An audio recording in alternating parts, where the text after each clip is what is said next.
I consider my purpose, and this is, both personally and professionally, to connect the hearts and minds of people around the world so that together we can make it a better place. And being able to bring people together for learning, immersion, connection, transformation. I'm a very international person. I lived in Japan, Australia, around the globe, other places. It is a role that is deeply fulfilling and meaningful and that I get joy from. Maybe it is the role that is the essence of my Ikigai or the manifestation of my Ikigai. This is episode 118 of the Ikigai Podcast, and this is a special one I recorded with Katie Anderson last month, November of 2025 in Tokyo. This one was recorded with no preparation, on the fly and in person, just after I had the pleasure of being a guest on Katie's 8th Japan Leadership Experience. We discussed how we connected, our journey to the work we do, our Japan leadership trips, how our work is our Ikigai, and how our Ikigai often involves connecting with others. We touched on revitalization, roles, community, kaizen, embracing the essence of concepts rather than having the desire to change them, and creating the space to learn from others so that you can lead with more intention. I hope you enjoy this episode as much as I enjoyed recording it. Katie Anderson. Nick Kemp. Let's begin where we began. So that was in June of 2024. I had you on my podcast, episode 87. And then we met in Nagoya in November of 2024 when you were just finishing your first Ikigai Tribe retreat, and I was leading the 6th of my Japan leadership experiences and had you on my podcast recently, I believe episode 53 of Chain of Learning. And then we manifested a week together in Japan. Nick just joined me on the 8th cohort of my Japan leadership experience and was thrilled to have him and his co-author Daiki Kato come speak about rolefulness and just be part of the whole experience. And it was really fantastic to spend the week together, Nick. And we decided we would have a live in Tokyo, or at least recorded live in Tokyo, conversation to reflect on the week and also some of our key learnings and reflections about our times living and working in Japan and the experiences that have really just been integrated into our personal philosophy of life and leadership. And I think we agreed that we would frame this as this work is our Ikigai, bringing people together. I actually was inspired by you. You sort of gave me the final push to take the risk and do my first retreat last year. So thank you. So you're my inspiration. And yeah, I've had this amazing journey the last week, learning how you do things. You have a larger group. You have more logistics. So it's amazing. I think the thing that stands out for me is how you've got all this support from all these Japanese people through referral, through recommendations, through long-term relationships. So I think that's a theme we both have. We've managed to have these people join us on our journey and support us. So do you want to talk about that? Yeah, absolutely. And for some context for people who don't know about Nick or me, I mean, Nick, you lived in Japan for many, many years and speak Japanese pretty well. I'd say I was very impressed this week and currently lives in Australia. I lived in Tokyo for almost 2 years in 2015 and 16 and have continued to come back. I'm based in California, although I lived in Australia for 4 years. So we have another shared connection there. But something we've both realize and deeply know through our experience here, and I think through life, is that relationships are at the core of it and connection. And especially here in Japan, most things happen through deep personal connections and then making those connections and people then connecting you to others as well. And so one of the things that makes me so happy about being able to offer these Japan leadership experiences is to share the really special relationships that I've nurtured and cultivated over years and how those relationships have actually opened doors to so many more things, like the special experience at Ina Foods. I'm the only foreign, person they welcome for tours, and it's just incredible. And that's because of the relationships I have with other Japanese business leaders who also were part of the group. And I think you've had the same thing as well. And it's not like you can just show up in Japan and like go do something. I mean, there are some like, plug and play things, but it's really about deep cultivated relationships. Yeah, I think there's obviously trust. There is this subtlety to the relationship. You have to understand how far you can go and what to ask for. And it's complex, but once you're on board, they'll do anything for you. So that's what surprised me. It's like, wow, you have so many supporters here. And it really made the trip very unique, very special access to these factories, inner foods, which was amazing. So it really begins with relationship, and it seems to also evolve into a type of, in some cases, friendship. And so I guess for you, we should touch on it. It really started with your desire to get to know Mr. Yoshino and his work at Toyota, and then obviously led to your book. So was that the beginning? And obviously you had no idea it would pan out to you doing these study trips. No. So when my family moved to Japan in 2015, I knew that I wanted to learn as much as I could about Japanese culture, about business. I come from the world of applying and practicing kaizen and continuous improvement in organizations, the birthplace of the Toyota production system. I wanted to learn as much as I could for myself and also share that with others. And so I started writing a blog, as we did. We didn't do video 10 years ago, so things have evolved. And share it with others. And that then grew. I'm a connector. And I mean, I think this is why you and I immediately connected with each other, that our Ikigai is connecting with people and having experiences and learning and sharing. It really is what lights us up, both of us up. And we can talk more about that concept of Ikigai and how that plays out in our work as well. But I didn't know what it would lead to, but I knew that I wanted to take advantage of the opportunity from a place of learning. And so I had met Mr. Yoshino, and he'd offered me the opportunity to go visit him in Nagoya, which I did. I also was meeting people in Tokyo, which is how I met Toshiko Kawanami, who ended up being an incredibly important connection for me. I led my very first one-day tour while I was living in Japan still. And through that relationship, I met many, many people and has really built my chain of learning. And then through Mr. Yoshino as well, of course, the time spent there writing my blog became the basis and the genesis of our book, Learning to Lead, Leading to Learn. But so I had an inkling of a possibility, but that wasn't the goal. It was to take advantage of this deep immersive learning experience. And now I have that opportunity to share that with others. And that really just gives me so much joy. So we're all both a little tired after a week. So our reflections may be a little all over the place, but I think that when you are living something that really gives you energy and purpose, that it almost doesn't matter how the tiredness, like you get so much joy and energy. And I even feel right now I'm getting re-energized, revitalized, one might say, through just talking with you right now. I feel my energy picking up. And so maybe that is really what the sense of Ikigai is about. It's what gives you energy and that sense of purpose and joy and meaning in life. Well, that's what attracted me to you when I saw your videos on, I think you were talking about that barber system. Yeah. And I thought, wow, who is this woman with so much energy and love for Japan? And it is a love for Japan, isn't it? It's like you love to learn, love to uncover the culture. But I think you're right. It's the relationships. It's building these relationships. And I feel so privileged. Yeah, we're now connected, and we're probably going to open doors for each other, all that sort of thing. One thing I do want to touch on, I think you celebrated recently, a few months ago, wasn't it 10,000 copies sold of your book? A little bit, a while ago. So, yes. And so that was, I guess, the second step to your journey. You connected with Yoshino, and then you interviewed him, and so you wrote this book.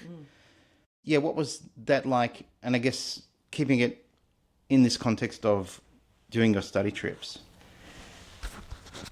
Oh, so that's, I feel like they're related, but separate. The conversations with Mr. Yoshino actually kind of paralleled I think if I go back in time, my process of starting to offer the Japan leadership experience, which I was calling the Japan study trip, but it really kind of reframed because it's an experience. It's not just a trip, and it's not just the week in Japan.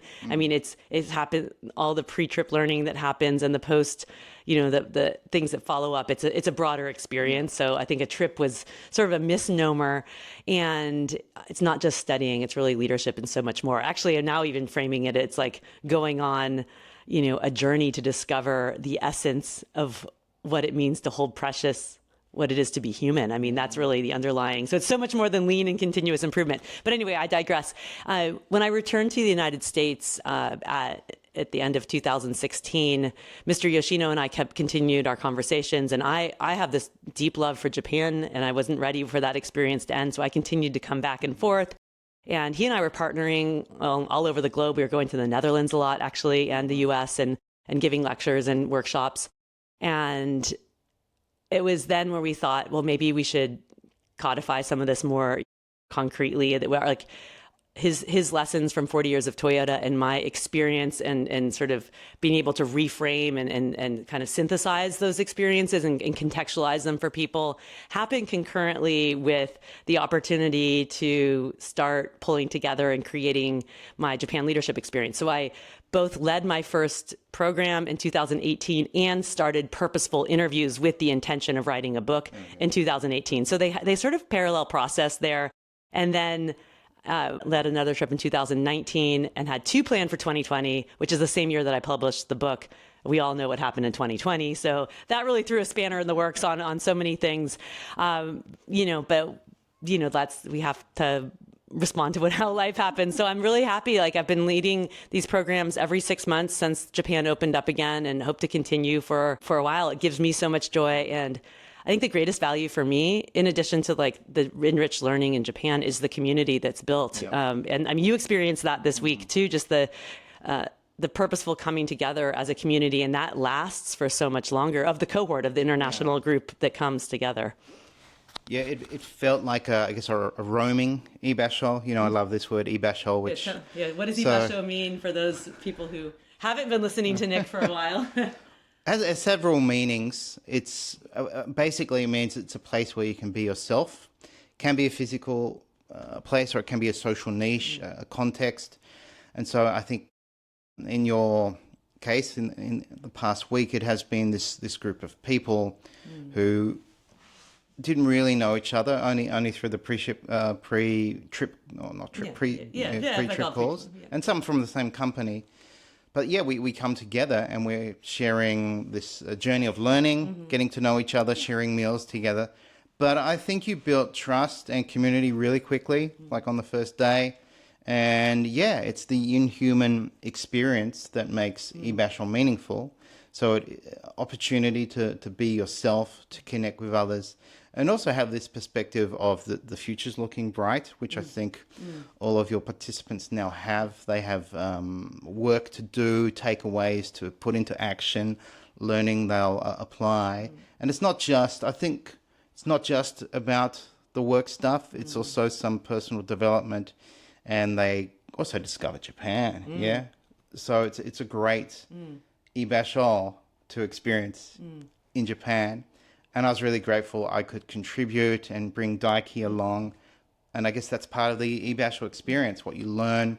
People got to know him. We all went to dinner. He had a good time. So I think we have this role that it's not just these Japanese people are benefiting us. We're benefiting them. We're giving them opportunity to meet maybe foreigners. I don't think Daiki had... Daiki Kato's the co-author of my book, Rolefulness, a good friend, and I don't think he had ever experienced something like that before. So he was really happy. So thank you for having me and Daiki talk on rolefulness. But you had many subjects. So what was the one thing you really enjoyed facilitating or teaching or doing?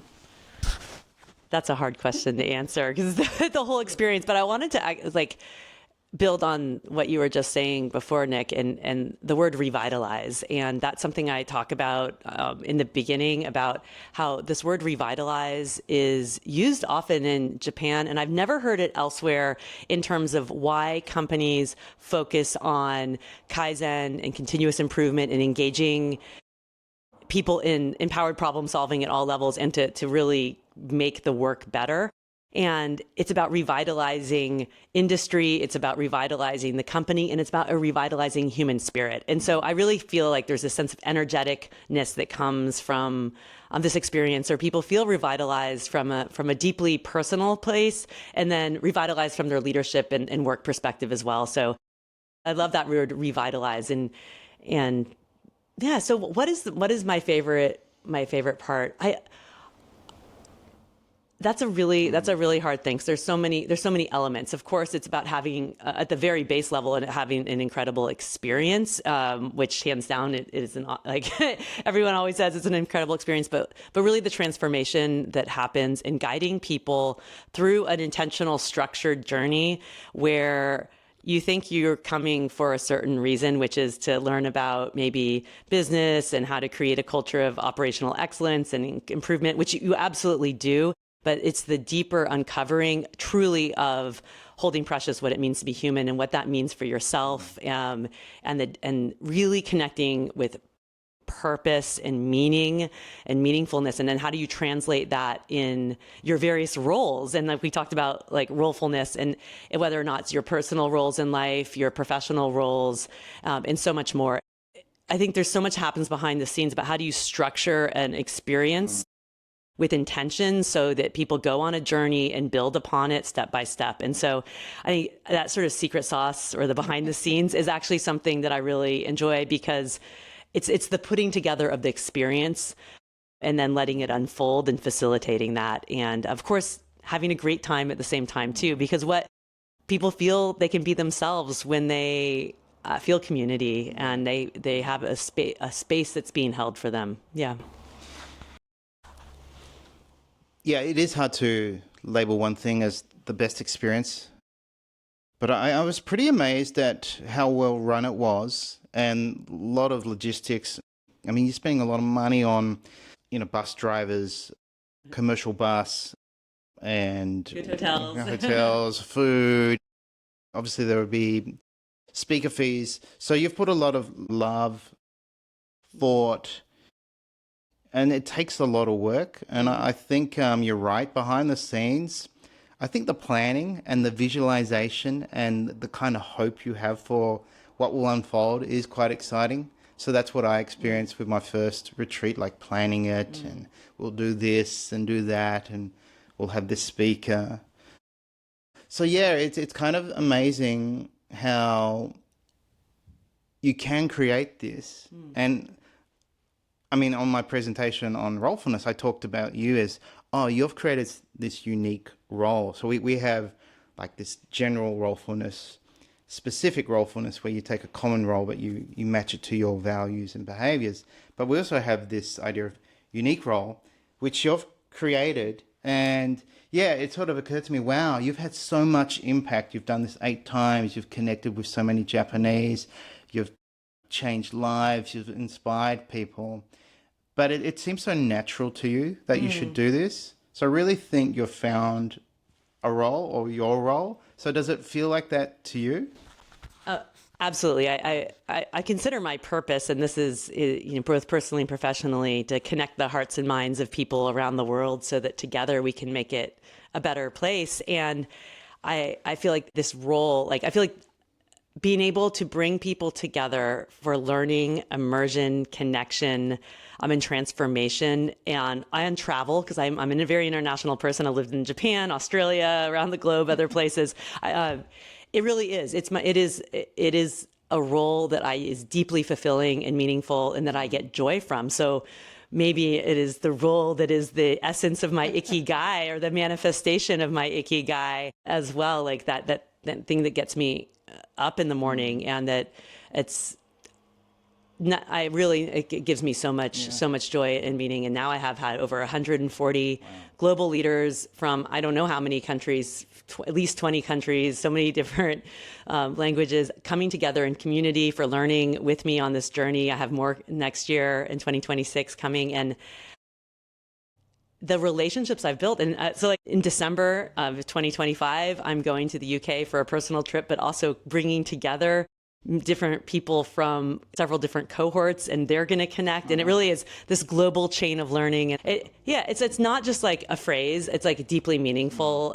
It's authentic, right? And so it is that joy. And the same with you. And I felt this connection when we first met, and that's why I was like, let's make this happen, manifest it. And that's how the world happens.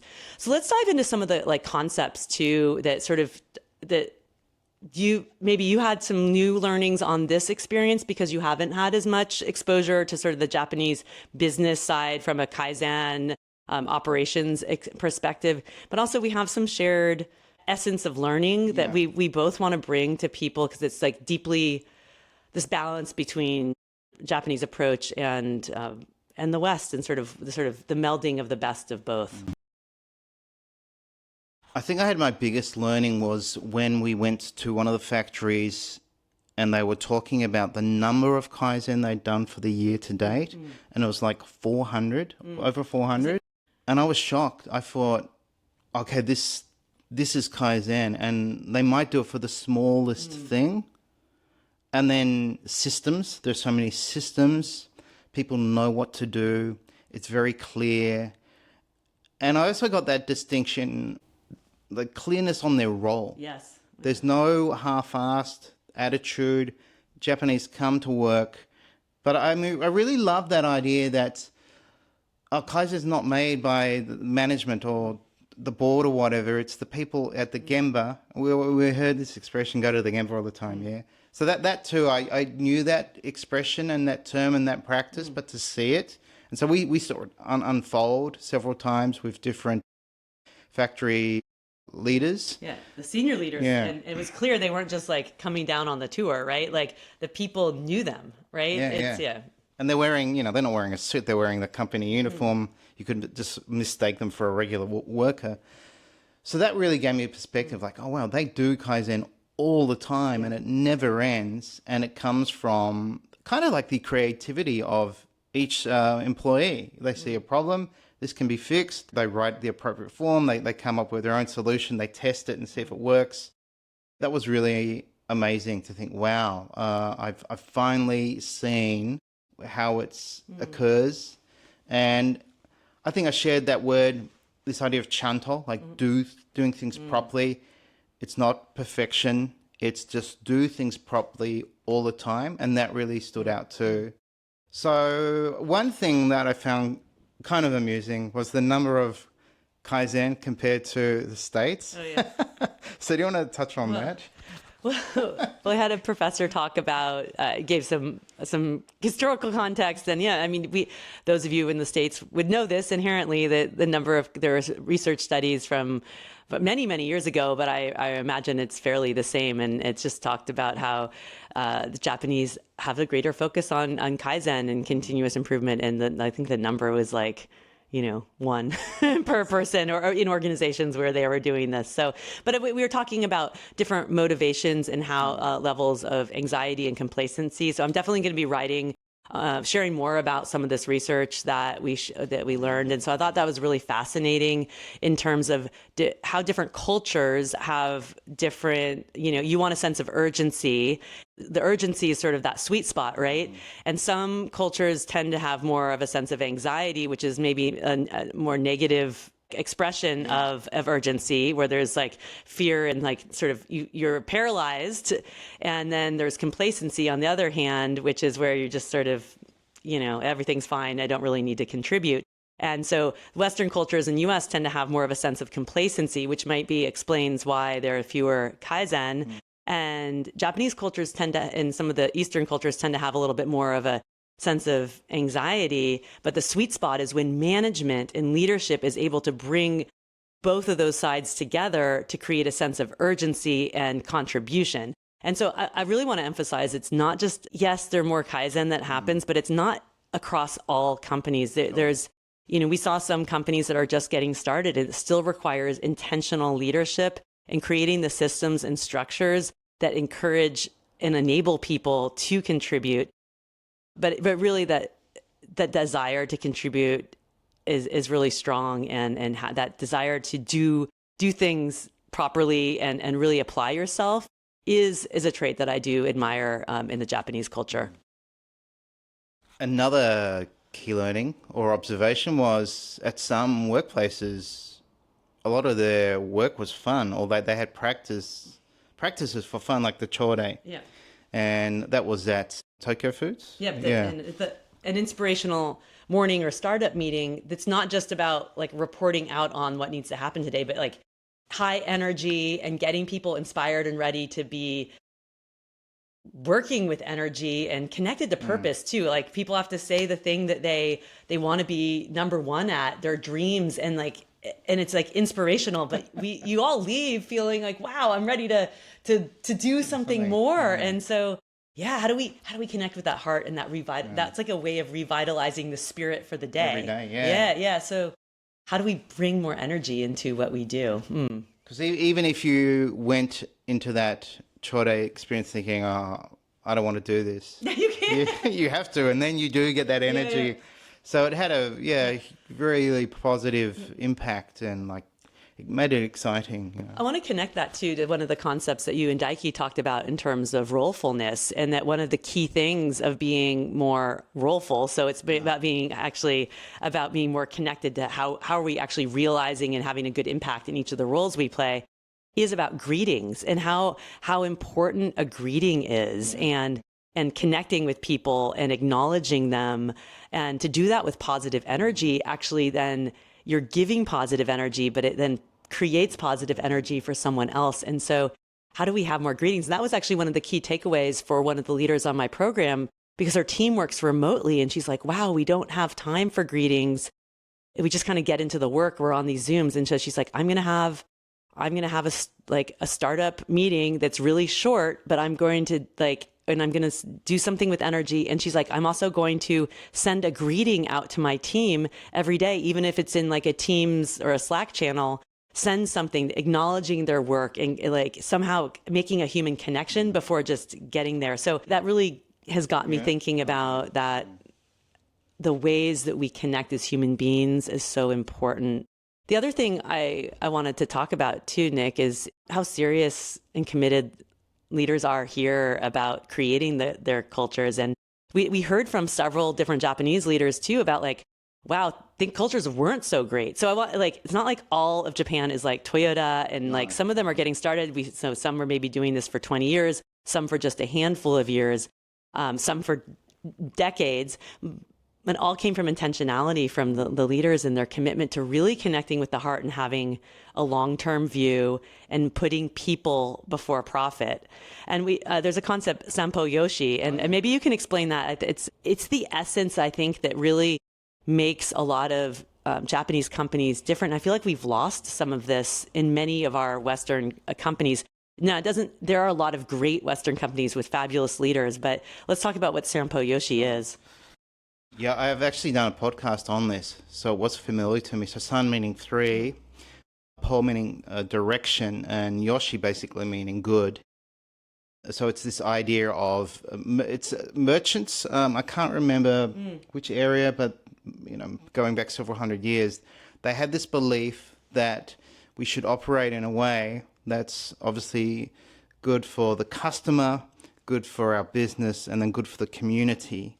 And that's how far the way Japanese think goes back. It's like, we're not just doing it for profit, for us to succeed. I guess that also ties into this collective mindset of Japan. There's all these ideas of, don't cause trouble for other people, be sensitive, be aware. But, Japanese would rather succeed together and make sure everyone's looked after, I guess, rather than someone wanting to make lots of money, exit a company, and really have no concern for their staff or their community. So there is this communal awareness or awareness of social obligation that's, I think, ingrained into Japanese culture. And then you have these terms like sampo yoshi that I guess just become words because it's a common practice. And that's why Japan has these unique words like ikigai or kaizen or ibasho, because they have these concepts that we can understand, but they haven't crystallized it to a word because they do practice it, whereas we probably don't. So yeah, sampo yoshi was great to learn. There was so much learning. Yeah, and even at Ina Foods, and it's like, was it Yonpo Yoshi? It's like they've added one more direction, which they say for the future. So have that long-term tree ring management view, really looking at the environment, not just the community, but the world, like good for the environment. And I think one of we had a sustainability expert on our trip this time too, and a lot of interest in how Japanese companies are looking at sustainability, and it's sort of inherent. It's like they don't need, like they're already doing things for the sustainable future because that's just part of what you do for being good for the goodness in three ways. And so, yeah, I thought that was interesting as well. And it was also one of your participants said, I've come to Japan and I've seen the SDG logo everywhere, Sustainable Development Goals. And she had no idea it was so common and something Japanese companies care about or invest time in.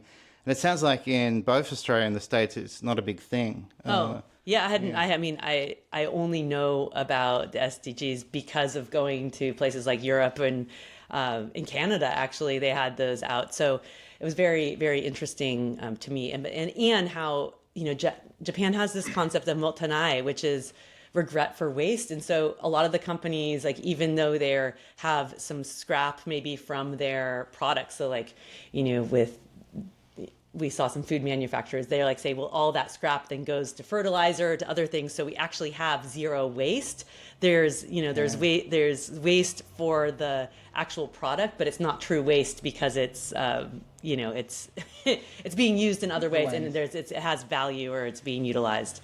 Yeah, it was like a zero spillage and zero waste. Yes. And if we can't use the waste in the factory, we'll use it in other ways. Yeah.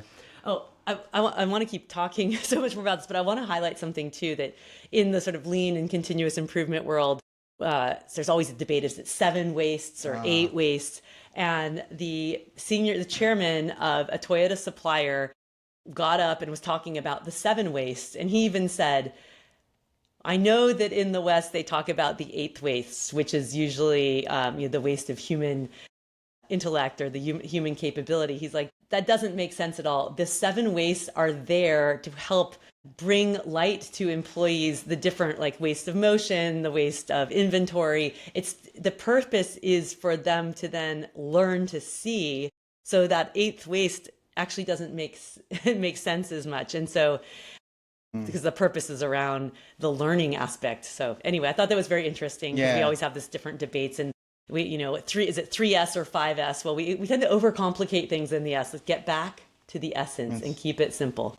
Yeah, that did make me think we, maybe in the West or countries outside of Japan or just in general, we have this desire to tweak or change things once we've just learnt it, or we have some general idea about it. And we think, this would be improved if we added another rule to it. And we don't think, I should really go deeper into these 7 wastes or these, 3 ideas.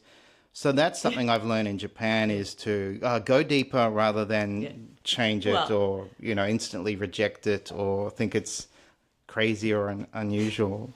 Well, I'm laughing because it makes me think about the concept of Ikigai and how it's now, we had to put a framework on it, and like now people equate Ikigai with this Venn diagram of 4 points, and you always are talking about like that can maybe be a helpful framework, but it actually gets away from the essence of the concept. And so we get away from the essence and that concept of like, what is the essence of the meaning and the real purpose? And I think that was a key theme about all the companies and leaders we talked to and visited. All talked about getting back to the essence, getting back to the purpose, the simplicity, the real meaning, and even this concept of like, what is the essence of the meaning? And the real purpose? And I think that was a key theme about all the companies and leaders we talked to and visited. All talked about getting back to the essence, getting back to the purpose, the simplicity, the real meaning, and even this concept of like, it's more important to be than to do. That's the essence of being over doing. And I've talked about this on one of my very first podcasts. It was in response to going to Ina Foods and one of my past Japan experiences. I think that was episode even 4, where like the essence is being, not just doing. And we're in a do world. And we don't take the time to slow down, to reflect, to be. We're just very reactive. We put value on the action and not necessarily the reflection. Yeah. And then ironically, to flip that, there was also that teaching of, in Japan, they want to do right, and in the West, we want to be right, as in we know better. Yeah. So it's kind of a flip lesson, isn't it? Right. Yeah. So being is more important than doing, and then do right. Don't quote unquote be right. Yeah. So, but the different meanings of the same word. But yeah, I thought that was interesting. Once you are being, you then know to do right. Yes. Do the right thing. Yeah. So, yeah, it was a joy to, I mean, for me, it was also like noticing the little things, you know, we're a group of 20, we're going into all these restaurants, we're kicking off our shoes, and I was thinking, like, where do we put them? And I asked one of the staff, like, where do we put our shoes? And they're like, no, it's okay, we'll take care of it. And of course, they line them up perfectly. Then once the meal's ended, they've taken them back out and lined them up perfectly for us to put them on. And you think this level of service, and they genuinely seem happy to do that. I don't want to be picking up someone's smelly shoes. No. Omotenashi, deep hospitality. And it gets back to I'm here to serve you. But as we talked about, it's not a one-way hospitality, and that's that concept of rolefulness. It's about giving and receiving, right? And so it's not just I only give, but it's about knowing how to receive and be part of that shared. We're both playing a role, but it's one based in gratitude and appreciation and acknowledgement of what we can both do to make it a positive, meaningful experience. And I just like that. Those are those little things that I love here in Japan, and really want to bring back to the essence of what people can take back. You can't read these things. You can know about it intellectually, and this is where the value of these experiential, programs that we put on. You host your Ikigai retreat. I have the Japan leadership experience, both immersive, hands-on times to get away. And we talked about that too, the power of getting away and out of your day-to-day to really be able to learn something new and experience that. What was your experience of getting away from your day-to-day and being on this week, Nick? I got to say, it's a joy to be a participant, and rather than doing your role and worrying about everything.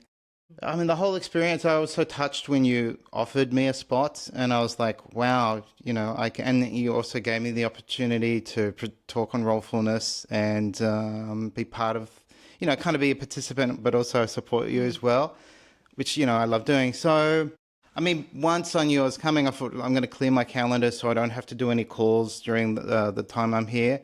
That was important because I really wanted to, not worry about any calls.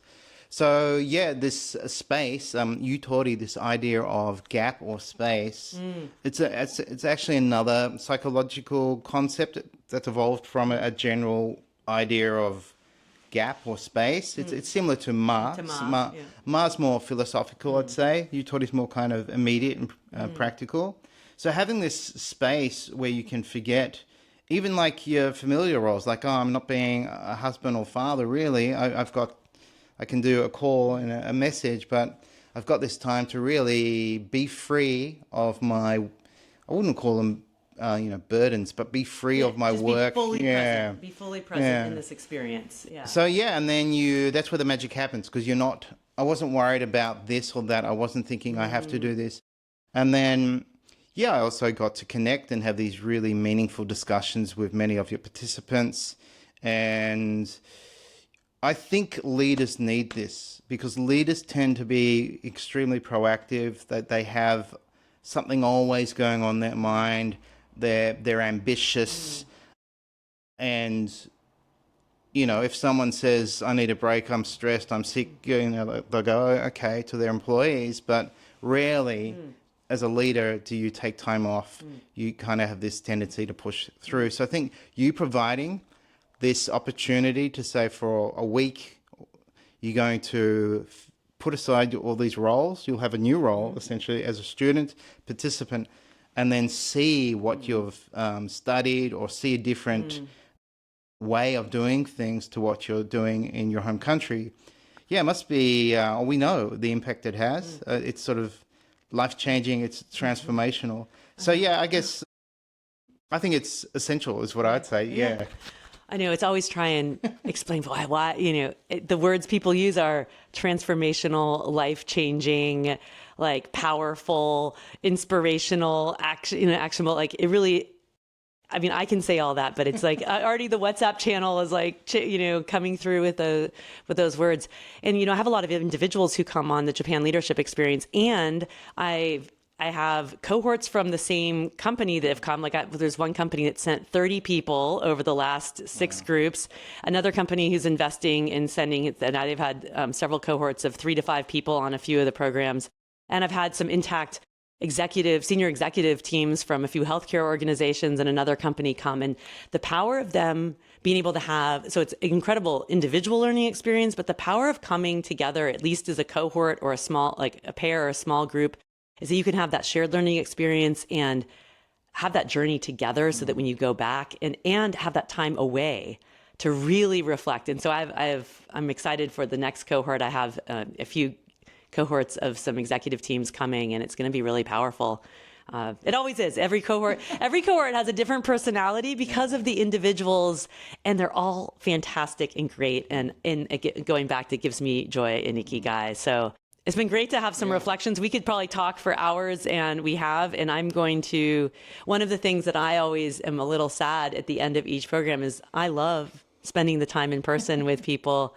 But I know this is not the last time that you and I are together. And I really encourage everyone to listen to some of our podcasts, both on the Ikigai Tribe and Chain of Learning, to go deeper into these Japanese concepts.